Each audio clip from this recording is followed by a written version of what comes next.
on vapaapäivä ja aiotaan täältä huomenna mennä erämessuille. Nyt ollaan menossa muistelee ja katsotaan mihin meidän kannattaa mennä, kun täällä tuulee aika paljon. Mutta jatketaan kohtaa.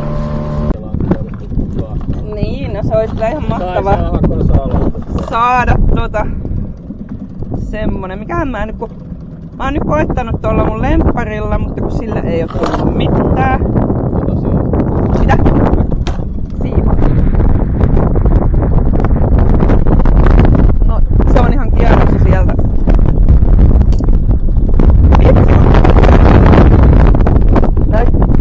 Paljon helpompaa, jos ei tuulisi näin paljon. Tämmönen. Tästä on koukut sormessa.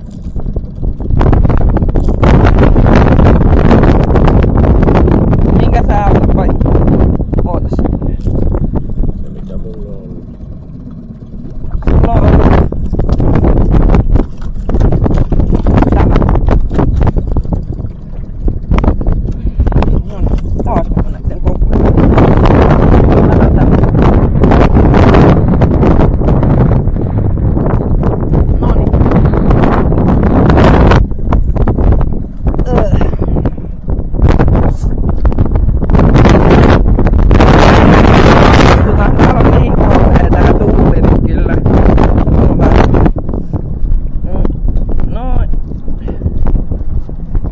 Löysällä. Mä aloin päästä. Siinä on Hopeasaari. Tällainen metallinpaljastinut kanssa joku kerta sinne. Ja Tara haluaa ton meidän mökkinaapurin kanssa mennä tohon yöpymään. Sitten kun on rakustusaika, et voi seurailla, että onko rakkaaripaita. Ja uistelun aikana ei oo tapahtunut mitään. Ei kalaa. Ollaan mennyt semmosesta kohtaa läpitte, että se on joko pohja tai pieni hauki. Nyt nykii, nyppii. Katsotaan. Taisi jäädä pohjan kiinni. Ei, paha sanoa vielä. Kahtotaan.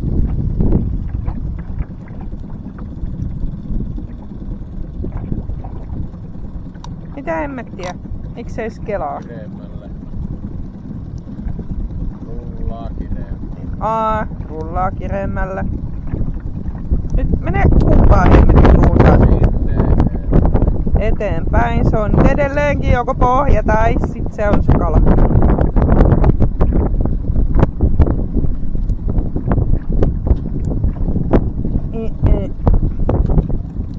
Nyt kyllä veikkaan, että se on pohja. No enpäs veikkaakaan. Mitä hemmettiä.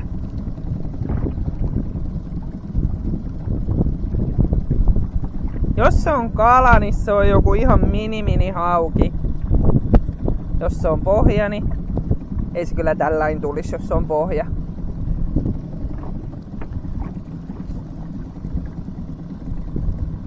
Ei oikein näe tonne, kun arska paistaa niin komeasti.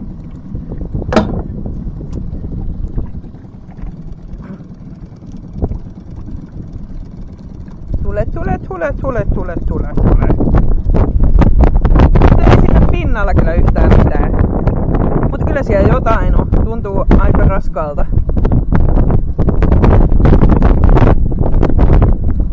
Onko se vaan oikeesti kävi pohjassa ja sitten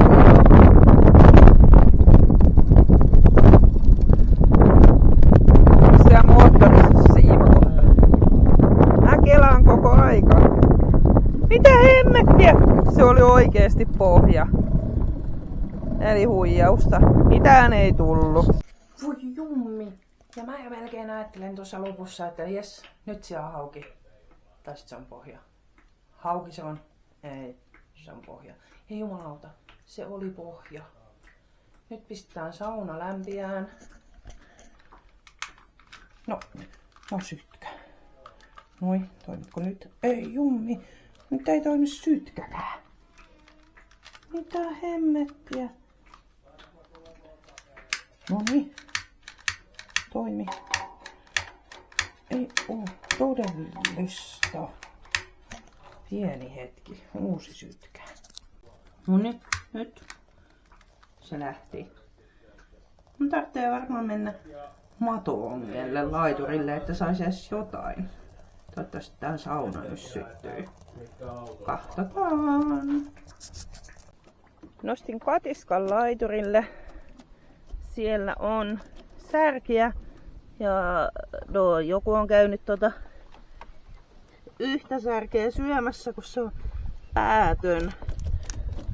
Ja sit siellä on yksi pieni ahven. Kaikki näyttää olevan elossa. Mutta me ei kyllä nyt tällä hetkellä tehdä noilla mitään, niin tää varmaan päästää pois ja ottaa tää katiska, kun tää on niin hemmetin iso. Sitä on kauhean vaikea käsitellä, niin ottaa se tuolta pois kokonaan. Mut mä koitan mato-onkia. Mitään ei oo vielä tapahtunut. Missähän se on? No, nyt se näkyy. Mutta siis tosiaan uistelemalla ei tullut mitään, niin sentään katiskasta saatiin jotain, niin kai nekin lasketaan saaliiksi. Joo, tääkin meni ihan tyhjän kalasteluksi, mitään ei tuu, jotenka meidän on varmaan aika lopettaa tältä päivältä.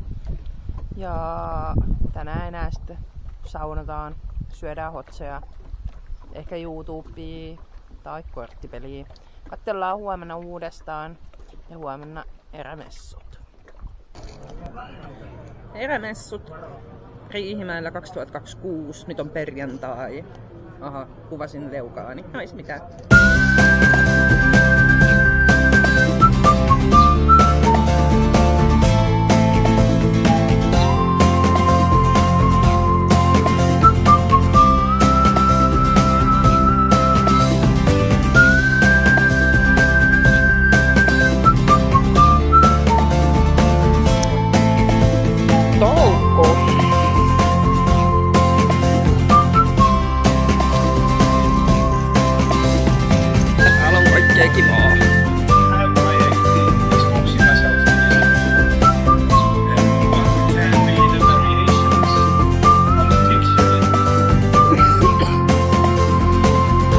Käytiin nostaa uistelukuvat.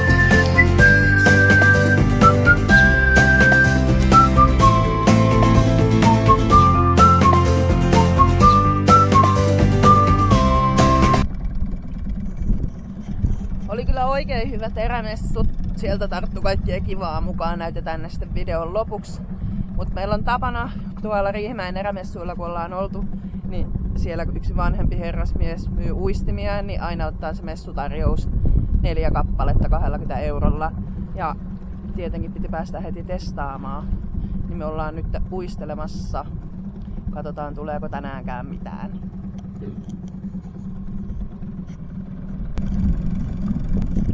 Ei ollut kamera päällä tuossa, kun mä ajattelin, että kunhan kalastelen. Mutta menikin silleen, että kunhan kalastelen. Aika mahtavaa. Ellu koittaa nyt irrottaa sen tosta noin ja sit siellä on jossain, oi vitsit, vähän hienoa. Mä sain uudella kuvalla kuhan. Yes. Tänään on kyllä ollut onnistunut päivä. Oli hyvät erämessut ja sitten kun mä sain tuon kuhan. Siinä sitä avataan tällä hetkellä. Sitten poistettiin erämessuilta uusi filerointiveitsi ja sitten tommonen kalapiikki, niin on vähän helpompaa tämä homma. Ja tosiaan ihan uudella uistin kuvalla sain ton kuhan. Meillä oli toinenkin kala kiinni, mutta se pääsi irti. Mutta onneksi me saatiin edes tämä yksi. Ihan mahtavaa. Tiedetään mitä syödään ensi viikolla. Oi joo, kun on ihan uusi toi filerointiveitti, niin menee hienosti fileeksi. Saadaan siitä sitten kuhaa. Paistaankohan pannulla. Katsotaan mitä me siitä tehdään. Mut hyvät fileet tulee. Ai että. Katsellaan myöhemmin niillä, mitä me sieltä erämessuilta ostettiin. Tässä on nyt jotain, mitä, tai siis varmaan itse asiassa kaikki, mitä erämessuilta hankittiin. Mulle tärkeintä oli, että saan Korppikanavan teepaidan ostettua. Tuo Korppi, aivan mahtava. Ja sitten ensimmäiselle 10 ostajalle tuli tarra, tommonen kiva vesipullo. Sitten uistimet. Tuolla alimmaisella saatiin tänään se kuha. Minä sain. Ja sitten tossa on muutkin kokeiluun. Koiran ruokaa. 8 pussia ostettiin. Pistin 2 näytille. Ja käytiin retkilehti teltassa. Pyysin itselleni sieltä jonkun ilmaisnäytteen. Pääsee lueskelemaan ja miettiä, että haluaisiko sen tilata. Tänä vuonna on tarkoitus mennä Evolle kaverin kanssa riippumatto, vai mikä riippukeino, reissulle yöpymään. Ensimmäisenä päivänä kävellään paljon, vetään geokätköä, tutkitaan paikkoja ja toisena päivänä sitten kalastellaan kirjolohia. Ja sit mä oon pitkään halunnut itselleni oman puukon. Niin suomalaista käsityötä pitää tietenkin tukea. Niin sit haettiin Kauhavan, en nyt muista mikä se oli, mutta Kauhavalta oli, joka tekee näitä puukkoja. Nyt tuommoinen itsekin olen siis ammatiltani oikeesti jalkinen ala kautta nahka, vai mitenkään se meni, nahka kautta jalkinen ala kautta suutari, koulutuksen käynyt, niin suomalaista käsityötä pitää ehdottomasti tukea. Ja Vellu halusi itselleen tänne mökille fileerausveitteen ja sitten tuo kalapiikin, niin löydettiin ne onneksi ne just ennen kuin oltiin lähdössä pois. Mutta ei vitsit, oli kyllä kivat messut ja oli aivan mahtavaa saada se kuha tänään tuossa uistelemalla. Ja tää video päätää nyt tähän. Pistäkää ihmeessä kanavatilaukseen, ei maksa mitään. Ja seuraava video katsotaan mitä mun täti tuumaa, kun käydään tuolla Mörköperällä ja ollaan tuolla Mönkiää menossa sieltä katsomaan ja toivottavasti saa sen mukaan, että saanko mä sieltä kuvata vähän sen ja jatketaan siinä sitten vielä mökkeilyä. Huomenna pitäisi kyllä vaan olla aika sateinen ja tuulinen keli, että katsotaan päästäänkö sitten kalaan enää illalla, mutta eiköhän me jotain keksitä. Mutta kiitos!